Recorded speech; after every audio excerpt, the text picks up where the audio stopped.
entonces, interesante el tema, me atrapó cuando leí este artículo, que sumé a otros artículos de especialistas también de otros países sobre este tema, de Ulrich Beck, por ejemplo, es un sociólogo alemán que escribe estos temas muy bien.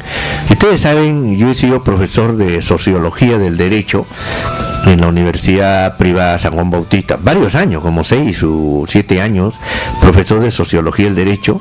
Dejé establecido una biblioteca de Sociología del Derecho de primera, conseguí libros de distintas procedencias y les regalé a ellos, ahí tengo en mi blog, ahí está la felicitación que me dieron, les regalé copias de mis libros de Sociología del Derecho. Y eso iba paralelo a mis estudios de sociología política y ciencia política. De tal manera que a mí me interesan estos temas porque me permiten como analista adelantarme a las situaciones y poder hilvanar y poder pensar, ¿no es cierto?, sobre cómo es que se vienen las cosas más adelante de acuerdo a las tendencias, a los sentires, a los imaginarios colectivos y al comportamiento de las élites, ¿no?, que son las que deciden también las conductas futuras. Muy bien, tenemos una llamada, me dice Oscar Alberto. Hola. Aló, mire, amigo Castillo, mire, sí. Hace aproximadamente 7 años la Universidad de San Marcos, si usted bien recuerda, cambió su modalidad de examen. Ya. Todos sabemos que ingresar a San Marcos es bastante complicado, y aún San Marcos más lo complicó. ¿Cómo fue esto? Fue el primer examen normal, o sea, el examen que se da normalmente en San Marcos, y el segundo examen fue un examen escrito. El examen escrito constaba de 8 preguntas, ¿no? Y el alumno, el postulante, tenía que demostrar su capacidad de análisis matemático, histórico, social, político, y plasmarlo en el examen escrito, y el catedrático evaluaba y veía pues si realmente estaba apto para ingresar. Me recuerdo que unos amigos postularon y eran muy buenos alumnos aplicados y no ingresaron, tanto así que hasta sobraron vacantes.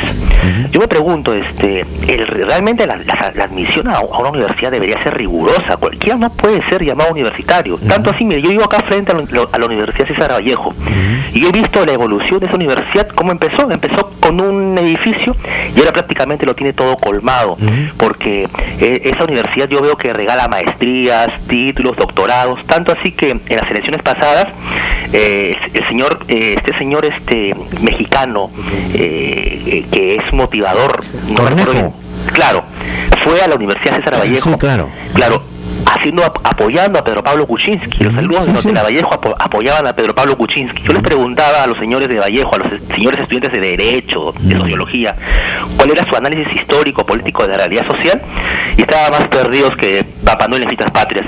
Realmente ese señor está enriqueciendo, mercantilizando a las universidades, amigo periodista. Gracias. Correcto, bueno, pero de escucharlo a César Acuña, solamente de escucharlo hablar, creo que obvio, ¿no? Obvio. Y si te dejas engañar por lo obvio, ya pues de hablar, ¿no? O sea, creo que he sido sumamente claro, ¿no? Clarísimo. Muy bien, entonces este tema del nacimiento de los hackers que se han vuelto multimillonarios y que han transformado el mundo. Mucho cuidado. Apple, Microsoft, ¿no es cierto?, YouTube, ¿no?, la Internet misma han transformado el mundo.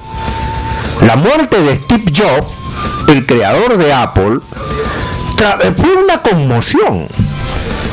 Y es que han transformado el mundo y nuestras conductas inclusive, ¿no? Ahora ya no hay jovencito que no esté con un iPod, ¿no?, que no tenga pues un smartphone, ¿no?, un iPad, ¿no?, y etcétera, etcétera, ¿no? O sea, han transformado conductas y por lo tanto es importante demorarse un poquito y ver lo que está pasando. Por eso yo les he dicho y siempre les reclamo un cambio de mentalidad. Si no tenemos un cambio de mentalidad, nuestra república no se va a recrear y a mejorar y a relanzarse. Es interesante que, por ejemplo, los creadores de Microsoft, de Apple, YouTube, Google, eran jovencitos o son jovencitos, en ese tiempo muchachones, que tenían una mentalidad diferente de la ética protestante capitalista, que se basa en el trabajo, la disciplina y creer en que Dios te premia cuando eres trabajador. Esa es la ética protestante, ¿no? Que yo siempre he mandado a leer a mis alumnos, la obra de Max Weber, La ética protestante y el espíritu del capitalismo, que les recomiendo a ustedes, donde el norteamericano ha hecho un imperio, ¿no es cierto?, y una república poderosa en base al dinero, en base a adorar el dinero, a querer el dinero. $1 es $1, $1 is $1, ¿no? Y el dinero es el máximo Dios, y se consigue trabajando, con tesón, con energía, ¿no es cierto?, con disciplina. Pero los hackers es todo lo contrario, es una ética diferente, donde que en esta ética tú lo que haces es no acumular, sino compartir. O sea, esto es interesante. O sea, tú entras a las redes sociales y lo que haces es compartir sin esperar nada a cambio, y lo que buscas es transparencia. Por ejemplo, Jaime Castillo todos los días entra a las redes sociales y yo comparto fotos, videos, opiniones, y no cobro por ello. Y viceversa, yo también recibo información, me envían fotos, me envían audio, me envían videos, me envían una serie de información sin pedir nada a cambio, todo es gratis, solo por el prurito y por el afán de estar bien informado en un mundo de transparencia informativa. Entonces Julian Assange es el ícono de la transparencia informativa. Compadrito, ¿por qué tienes escondida esa cochinadita de la CIA? ¿Por qué tienes escondida esa cochinadita del banco? ¿Por qué tienes escondida esa cochinadita, ¿no?, de los crímenes y asesinatos? No, trae para acá, compadre, para que la gente la conozca, y ¡fuaca!, te la lanza al aire, para que, o a la nube, como dice la cloud, como dijo nuestra radio oyente, bien informada, por cierto, ¿no? Y ahí todo el mundo goza de la información. O sea, es otra ética la que te motiva. Ya no la ética protestante, ¿no es cierto?, la ética del capitalismo del siglo XX en los Estados Unidos, ¿no es cierto?, donde todo era acumular y para mí, ¿no? O sea, trabajo, pero yo compro para mí, mi carrito, mi casita, mi mujercita, mis ollitas, mi licuadora. Ya no. Ahora hay una juventud revolucionaria y que se ha hecho multimillonaria y que es un ícono, ¿haciendo qué? Repartiendo, difundiendo, regalando. O sea, se has vuelto millonario regalando información, permitiendo el tráfico, ¿de cierto?, sin censura, el tráfico sin detenimiento de la información que va y viene.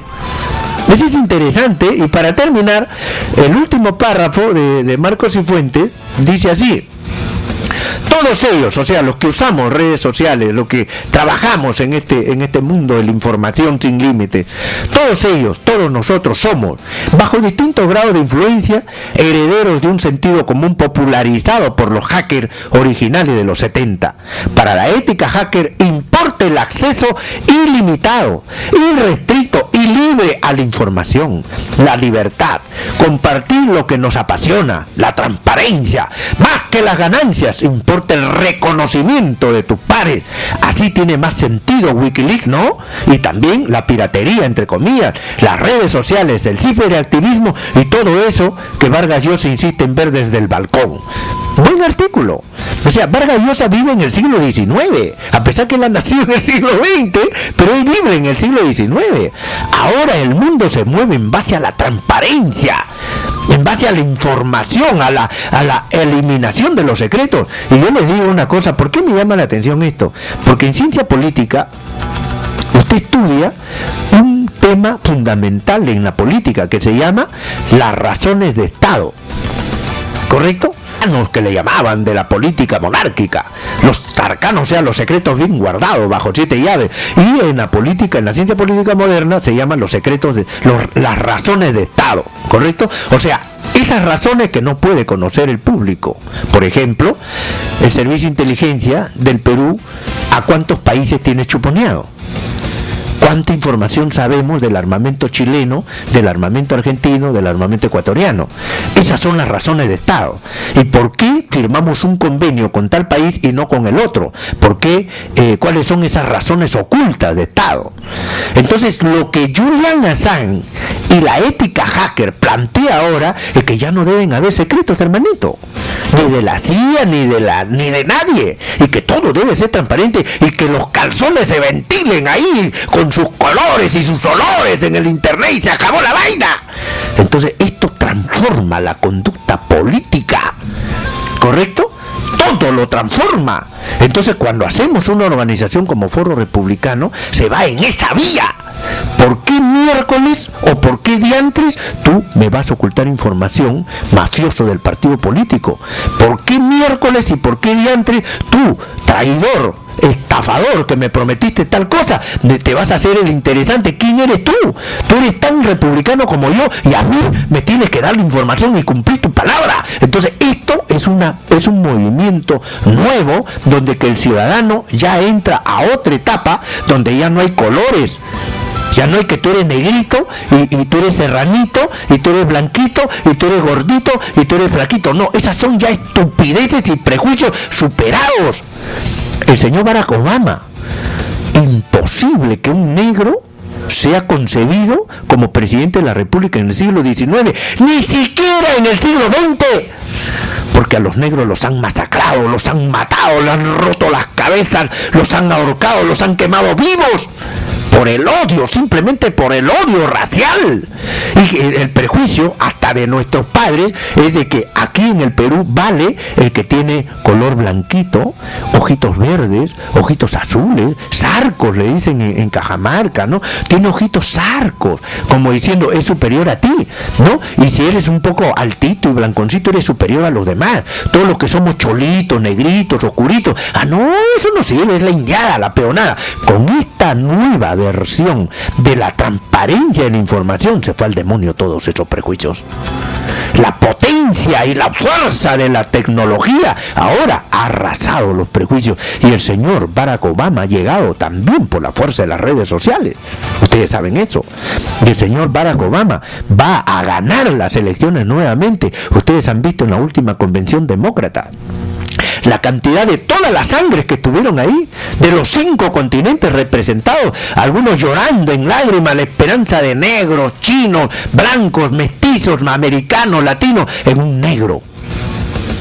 Para los blanquiñosos y para los conservadores y para los reaccionarios del Perú, esto les debe causar vómitos, cólera, rabia. Pero para los que tenemos una visión de un Perú moderno, esto se llama una sola cosa: revolución.